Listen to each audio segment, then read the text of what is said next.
नमस्कार, आप देख रहे हैं टीएनपी न्यूज। मैं हूं आपके साथ दीपिका ओझा। टीएनपी न्यूज के खास कार्यक्रम अपना उत्तर प्रदेश में आपका स्वागत है। चलिए शुरुआत करते हैं खबरों की।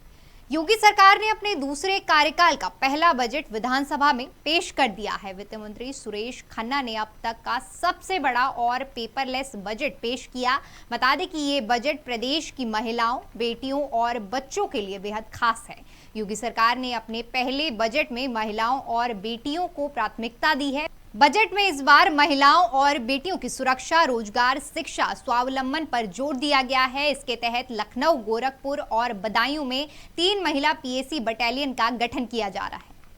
प्रसपा प्रमुख शिवपाल यादव ने विधानसभा में मुख्यमंत्री योगी आदित्यनाथ की तारीफ की और अप्रत्यक्ष रूप से अखिलेश यादव पर निशाना साधा। शिवपाल ने कहा कि अगर उनकी सलाह मान लेते और मुझे साथ लेते तो विधानसभा का नजारा कुछ और होता, सत्ता पक्ष विपक्ष में नजर आता। प्रसपा प्रमुख ने कहा कि अगर उनके लोगों को टिकट मिलता तो आज अखिलेश यादव विपक्ष में नहीं सत्ता पक्ष में बैठे होते। आगे शिवपाल ने सरकार और सीएम की तारीफ करते हुए कहा कि सरकार सबका साथ, सबका विकास, सबका विश्वास और सबका प्रयास के मंत्र पर काम कर रही है। मुख्यमंत्री संत हैं, योगी भी हैं। योग का मतलब जोड़ना होता है। योगी ईमानदार और मेहनती है। वह प्रदेश को ऊंचाइयों पर ले जाना चाहते हैं, लेकिन वे अकेले इस ऊंचाई पर नहीं पहुंच सकते हैं। इसके लिए उन्हें सभी का साथ लेना होगा।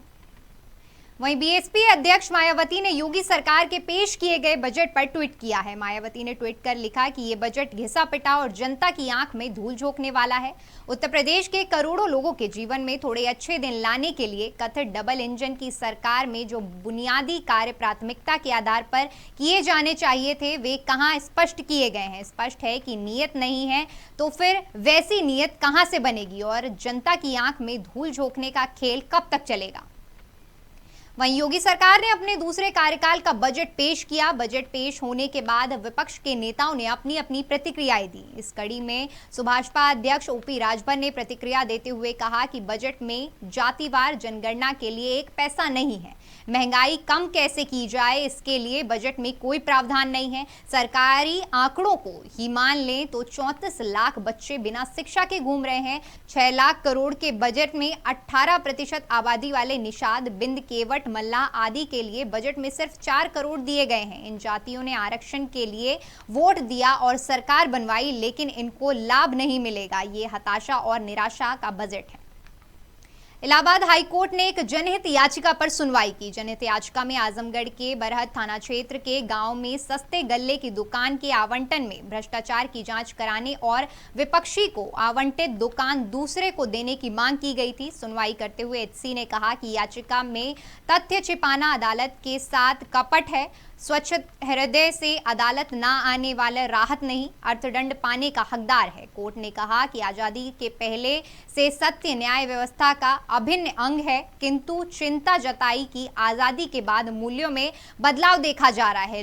लोग निजी लाभ के लिए मुकदमेबाजी में झूठ का सहारा लेने में संकोच नहीं करते, तथ्य छिपाकर कोर्ट को गुमराह करने का काम करते हैं। वहीं वाराणसी पहुंचे बीजेपी सांसद मनोज तिवारी ने एआईएमआईएम के अध्यक्ष असदुद्दीन ओवैसी पर निशाना साधा। ज्ञानवापी मामले को लेकर सांसद ने ओवैसी को बदमाश बताया। इसके साथ ही ज्ञानवापी को लेकर मुस्लिम पक्षकारों को नसीहत देते हुए उन्होंने कहा कि जहां सत्य सामने है वहां हमें और आपको लड़ने की जरूरत नहीं है। देखिए, ये मामला तो भी सब जुडिस है, उसमें न्यायालय अपना पक्ष दे रहा है और मैं इतना ही कहना चाहता हूँ कि हमारे देश की एक परिपाटी रही है। जैसे हम किसी से कुछ कहें ना कि अरे हमने इतना बड़ा तीर मार लिया, तो लोग कहते हैं प्रूफ का हो, प्रमाण का हो। तो हम सत्य जानना चाहते हैं, प्रमाण जानना चाहते हैं। जहाँ प्रमाण सामने है वहाँ हमको आपको लड़ने की ज़रूरत नहीं है। कोर्ट पे भरोसा रखिए, न्यायालय जो भी देगा फैसला उसको स्वीकार। चलिए फिलहाल वक्त तो चला है एक छोटे से ब्रेक का।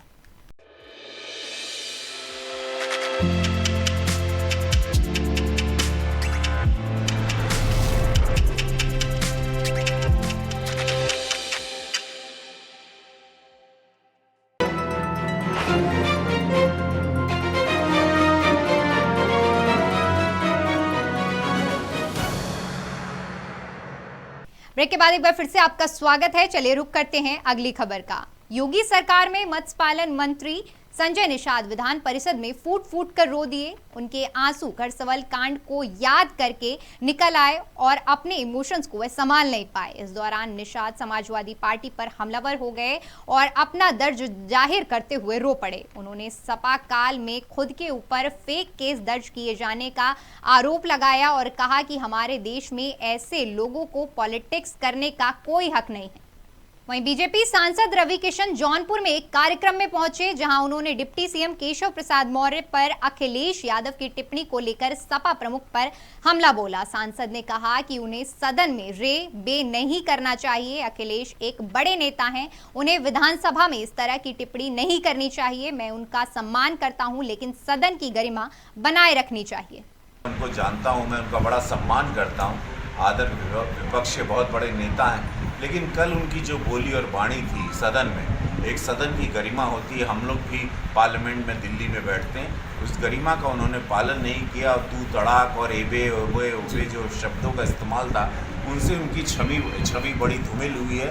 और वो उससे पता चलता है कि उनको हार बहुत बुरी तरह उनको हार का झटका लगा है और हार को बचा नहीं पाए हैं। देखिए, हार जीत का मतलब ये नहीं कि आप सम्मान करना भूल जाएं। और नेता अगर हमारे अभी सरकार के नेता हैं और हमारे उप मुख्यमंत्री हैं केशव प्रसाद मौर्य जी, सीनियर नेता हैं, वरिष्ठ नेता हैं, कार्यकर्ताओं संगठन के साथ रहे, उनके साथ शब्दावली जैसे उनकी रही, उससे देश में इनकी छवि बहुत गिरी है अखिलेश यादव जी की। बरेली पहुंची साध्वी प्राची ने सीएम योगी और डिप्टी सीएम की तारीफ की। साथ ही साध्वी ने सपा प्रमुख अखिलेश यादव पर निशाना साधा। साध्वी ने कहा कि सीएम योगी और उप मुख्यमंत्री केशव प्रसाद मौर्य बहुत ही संस्कारी और विनम्र हैं। साथ ही साध्वी ने कहा कि अखिलेश हमेशा संस्कारहीनता का परिचय देते हैं। सदन में अखिलेश के तरीके और बयान की आलोचना पूरा देश कर रहा है। देखिए, माननीय हमारे डिप्टी सीएम साहब हो या सीएम साहब हो, उत्तर प्रदेश की जनता जानती कितने संस्कारित, कितने सभ्य, कितने सुशील, कितने विनम्र हैं। अखिलेश ने जो कल परिचय दिया वो उसकी संस्कारहीनता का परिचय। पूरे प्रदेश में नहीं, देश में थू हो रही है। उनमें संस्कार नाम की कोई चीज नहीं है, इसलिए इससे ज्यादा में कुछ नहीं है। वहीं बसपा सुप्रीमो मायावती ने लखनऊ में पार्टी पदाधिकारियों की अहम बैठक बुलाई। प्रदेश में इस साल होने वाले निकाय चुनाव के लिए सभी पार्टियों ने तैयारियां शुरू कर दी हैं। इस बीच नगर निकाय चुनाव को लेकर बीएसपी नई रणनीति बनाने जा रही है। बता दें कि पार्टी की ये बैठक 27 और 28 मई को होगी। वहीं बहराइच में प्रशासन ने पात्र और अपात्र राशन कार्ड धारकों का सत्यापन शुरू कर दिया है। अगर कोई मानकों के खिलाफ पाया जाता है तो उनके राशन कार्ड के निरस्तीकरण का कार्य किया जाएगा। जिला पूर्ति अधिकारी ने बताया कि 10,000 लोग कार्ड जमा कर चुके हैं, उन सभी कार्ड का सत्यापन किया जा रहा है। अगर यदि कोई अपात्र पाया गया तो तत्काल जांच कराकर उसके राशन कार्ड को निरस्त कर दिया जाएगा। आगे उन्होंने कहा कि इसमें किसी भी तरह की रिकवरी का कार्य नहीं किया जाएगा। वहीं शाहजहांपुर में उस वक्त हड़कंप मच गया जब थाना सदर बाजार की पुलिस के हाथ से अभियुक्त हथकड़ी के साथ फरार हो गया। घटना के बाद पुलिस ने कई टीमें बनाकर अभियुक्त की तलाश शुरू की, लेकिन कई घंटों के बाद भी अपराधी नहीं मिल सका। मामले की सूचना देते हुए पुलिस अधीक्षक ने बताया कि पुलिस कस्टडी से फरार अभियुक्त और 2 पुलिस कर्मियों के खिलाफ मुकदमा दर्ज कर लिया गया है। थाना सदर बाजार द्वारा कल एक ऑटो लिफ्टर जिसका नाम प्रियांशु वाजपेयी है, उसको गिरफ्तार किया गया। उसके कब्जे से 2 चोरी के वाहन बरामद हुए थे। 382,411 का अभियोग था। आज उसको रिमांड लेके जब जेल रवाना किया जा रहा था, न्यायिक हिरासत में थे, उस समय जेल जाते समय वो मौके से फरार हो गया। इस सिलसिले में इसके विरुद्ध थाना सदर बाजार में अभियोग पंजीकृत किया गया है। साथ में जो सिपाही इसको ले जा रहे थे अंकित कुमार और एक होमगार्ड रामरक्ष पाल, इनके विरुद्ध भी अभियोग पंजीकृत किया गया है।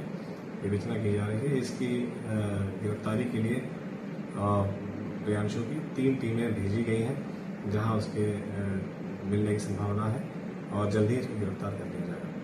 पीलीभीत जनपद में प्रशासन ने अवैध निर्माणों पर बुलडोजर चलाया। बता दें कि जनपद के मुख्य चौराहे पर अवैध अतिक्रमण को हटाने के लिए जिला प्रशासन ने कई बार चेतावनी दी थी, लेकिन अवैध कब्जा करे लोग इन्हें नहीं हटा रहे थे, जिसके बाद प्रशासन ने अवैध दुकानों पर बुलडोजर चलाकर उन्हें ध्वस्त कर दिया। इस कार्रवाई के दौरान भारी पुलिस फोर्स के साथ साथ नगर मजिस्ट्रेट और नगर पालिका की टीमें भी मौजूद रहीं। चलिए फिलहाल के लिए इतना ही। देश और दुनिया की तमाम बड़ी खबरों के लिए हमारे YouTube चैनल को सब्सक्राइब करें। खबरों को विस्तार से जानने के लिए हमारी वेबसाइट www.tnpnews.in पर विजिट करें। धन्यवाद।